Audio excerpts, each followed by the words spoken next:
Hi, welcome back. Curl up, grab your blanket, your pillow, your teddy bear, your mom, your dad, your grandma, your grandpa, your dog, your cat, whatever. Water. Water? Yes, Gloria's drinking water over here. So we're going to read Sofia and the Purple Traveling Case. And it's written by Mara Lee Joy Mayfield. And it's illustrated by, and I know I'm going to mess this name up. Okay, I apologize. It's Pan Giorgio. Giorgio. So, without further ado, let's read about Sofia and the Traveling Purple Case. Now, this book is dedicated to her nieces and nephews with love. And that is from Pan Giorgio. So, all right. Aunt Stella, you're finally here, exclaimed Sofia. She hugged her favorite aunt. I'm so happy to see all of you, said her aunt, as she dragged in a purple suitcase decorated with pink flowers. Let me carry your suitcase to the guest room, said Sofia's dad. No, said Aunt Stella firmly. I'm the only one who carries my purple suitcase. You can carry the others. Aunt Stella pressed a button, and tiny wheels popped out on the bottom of the case. Sofia was amazed that the wheels were purple, too. Her aunt rolled the case to the stairs and then lugged it up one step at a time.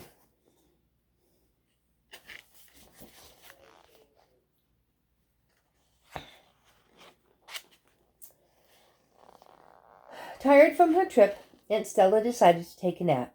Sofia's mom laid her little brother, Georgie, down for his nap, too. Then she promptly started making her prized peach pie with Sofia's help. Sofia's dad watched over their shoulders. I'm curious about that purple suitcase, he said. I wonder why we're not supposed to touch it. Maybe it has something dangerous in it. Maybe there's pirate treasure in it, said Sofia. Maybe it has purple undies with pink flowers in it, said Sofia's mom as she giggled.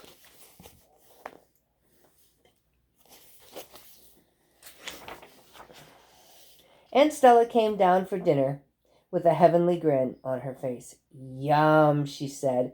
I smell my favorite peach pie. She smiled at her sister, and then she turned to her niece. Now, Sofia, tell me what you've learned this year. Okay, said Sofia. I learned how to read a book. Daddy helped me to fly a kite, and Mommy taught me how to tie my shoelaces. I even learned how to play soccer. Best of all, I learned to ride a bike. It still has training wheels, though. Wow, that's a lot of exciting things for 1 year, exclaimed Aunt Stella. Maybe this week we can do some of those things together. Sofia nodded her head and smiled. Aunt Stella always made her feel so grown up.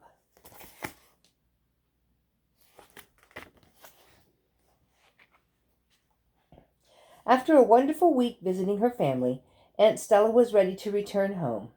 Early in the morning of her last day, she looked in on Sofia to find her still sleeping. Careful not to wake her, Aunt Stella quietly tiptoed downstairs. She spotted Sofia's mother in the kitchen, and before saying goodbye, she told her that she left a gift for Sofia in the guest room. A gift?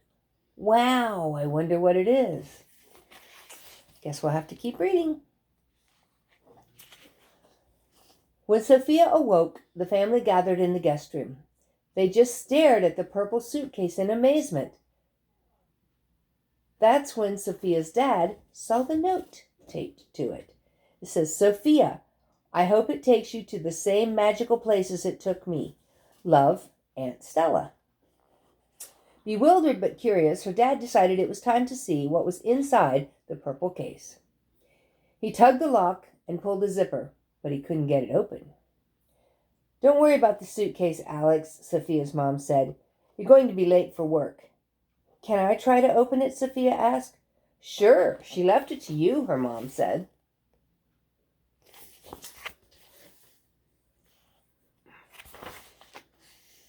Sofia rolled the heavy case into her room and placed it on the bed. Then she touched the lock. The case opened as if her touch were magic. One of Aunt Stella's colorful scarves was inside, but Sofia thought she saw something else under it. As she moved the scarf, there was a giant whooshing sound, and she fell head-first into the case. Whoosh! Suddenly, Sophia landed hard on the ground. She stood up to see she was in a green field filled with pink flowers. There was a blue pond and a castle in the distance. It appeared someone was waving to her from the window of the castle. "Is that Aunt Stella?" she thought out loud. Sophia wasn't sure where she was, but she knew Aunt Stella could help her, so she ran toward the castle, leaping over clumps of flowers and grass along the way.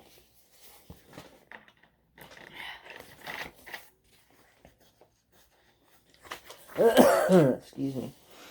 Sophia entered the castle and began walking from room to room in search of her aunt. Each room was marvelously decorated, but Stella could not be found in any of them. Sophia then walked into a bedroom that was truly adorned for a princess. It had beautiful purple curtains and a canopy bed to match. She had grown tired from the hunt for Aunt Stella and decided to lay her head down for a quick nap. "I'm so tired, no one will notice me," she thought. Dun, dun, dun. Famous last words, yes. When Sophia awoke, she was at home in her own bed. Wow, how did that happen? Sophia thought. Where was I? She looked around her room. The purple traveling case was still on the bed, but the pattern had changed to pink fish and bubbles. Sophia leaned closer to the case and reached out her fingers. As she touched the lock, the case opened, and she fell in headfirst again, this time with a splash. Splash. Okay. Wow.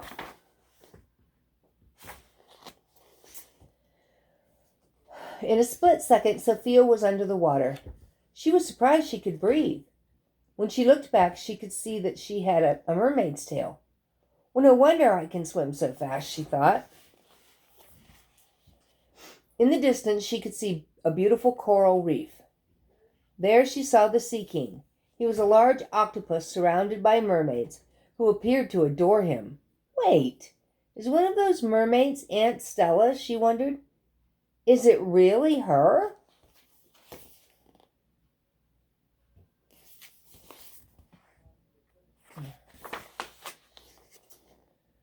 Sophia moved in for a closer look, and the mermaids scattered to hide. The Sea King eyed her suspiciously and asked what her business was in the Sea Kingdom. I thought I saw my aunt, said Sophia. She looked like one of your mermaids. Impossible, exclaimed the Sea King. They're all my daughters. You must leave now. The Sea Kingdom is no place for you. The Sea King waved Sophia away with his tentacles. With that, Sophia opened her eyes. She stretched out and realized her foot was hitting the purple suitcase. It was still on her bed. It must have all been a dream, she thought. She glanced up at the clock. It was time to get up for the day.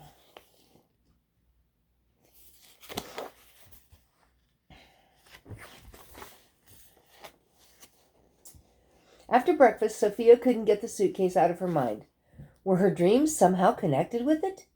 She marched back upstairs to her bedroom and looked at the suitcase again. This time, it had the pattern of rainbows. How strange, she thought. She touched the lock, and the case opened. Whoosh! She fell in, and suddenly she was riding on the back of a unicorn. The sky was filled with a giant rainbow, and the unicorn took off through a pasture of blue and red flowers. The wind was blowing through Sophia's hair. Up ahead she saw Aunt Stella waving from a train. Sophia pulled the reins on the unicorn's collar. The unicorn slowed, galloped up to the train platform, and bent down so Sophia could get off.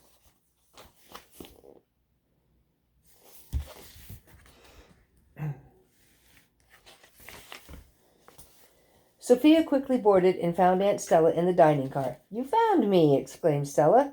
Did you have fun on your travels? Yes, they were wonderful, said Sophia. I just wish you didn't have to go. You can come visit me any time, said Aunt Stella, and I'll come visit you next year. Now the mystery of the purple traveling case was solved. It wasn't used to take on travels. It was the other way around. But how can you visit without your purple traveling case? Sophia asked. Well, I have a new one. I thought I'd go for red this time, said Aunt Stella as she rolled out her new traveling case. What's in it? Asked Sophia. Let's open it together and see, said Aunt Stella with a smile and a wink. And that is the end of that.